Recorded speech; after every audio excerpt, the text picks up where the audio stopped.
Hi, fifth grade. We are going to multiply decimals again today using a different strategy called standard algorithm. So this standard algorithm has 5 steps when you multiply the decimals. First step that I'm going to use is, excuse me, I'm trying to get my document camera centered here. There we go. Estimate by rounding to the greatest place. So my first example is 2 5/10 times 3 1/10. I'm going to round 2 5/10 to 3 and 3 1/10 to 3. Multiply those two together and I would get 9 as my estimate. Excuse me. Step 2 says to count my decimal places in the problem. So I have 1, 2 decimal places. That would be 2. Step 3, multiply like the numbers are regular whole numbers. So we're going to multiply 25 times 31. I'm going to use standard algorithm here. Remember, you can use any strategy that you want to. If you want to use partial products, go for it. If you want to use area model, that's okay too. So 5 times 1 is 5. 1 times 2 is 2. Put my 0 down.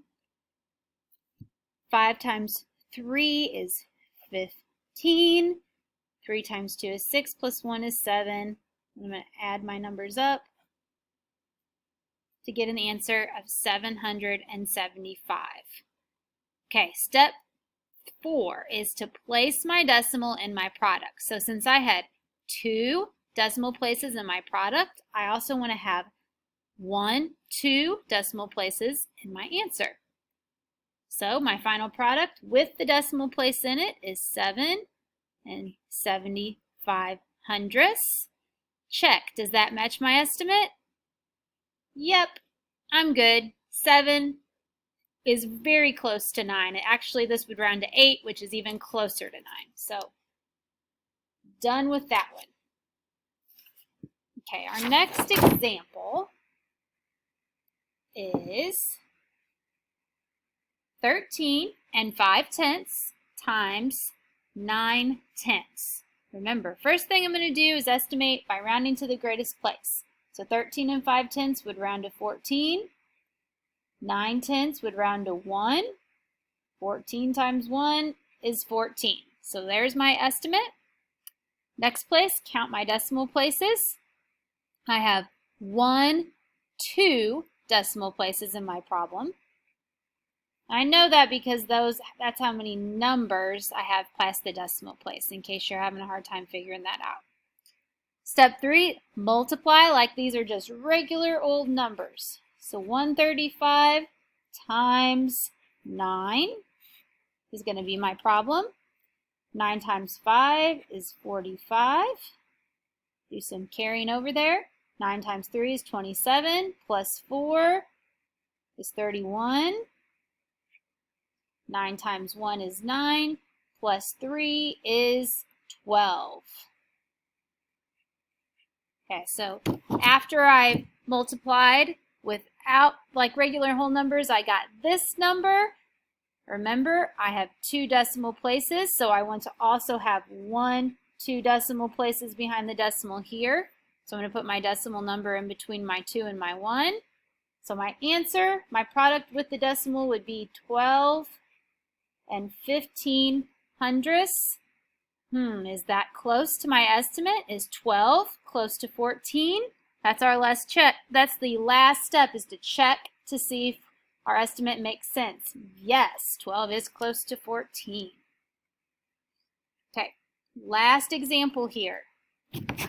Our problem is 87 hundredths times 14 8/10. First, I'm going to estimate.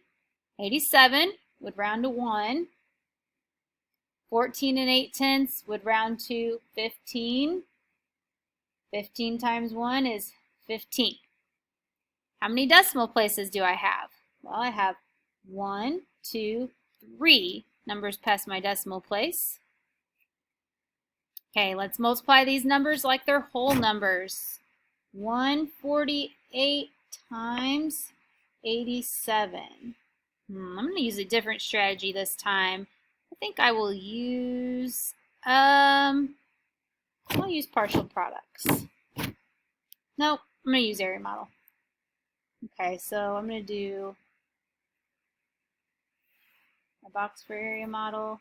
Remember, you don't have to use the same strategy as me. You can use the strategy that you prefer the most. Remember, when I use area model, I'm breaking up my number by the place value. So I broke 148 into 100 plus 40 plus 8, 87 into 80 plus 7.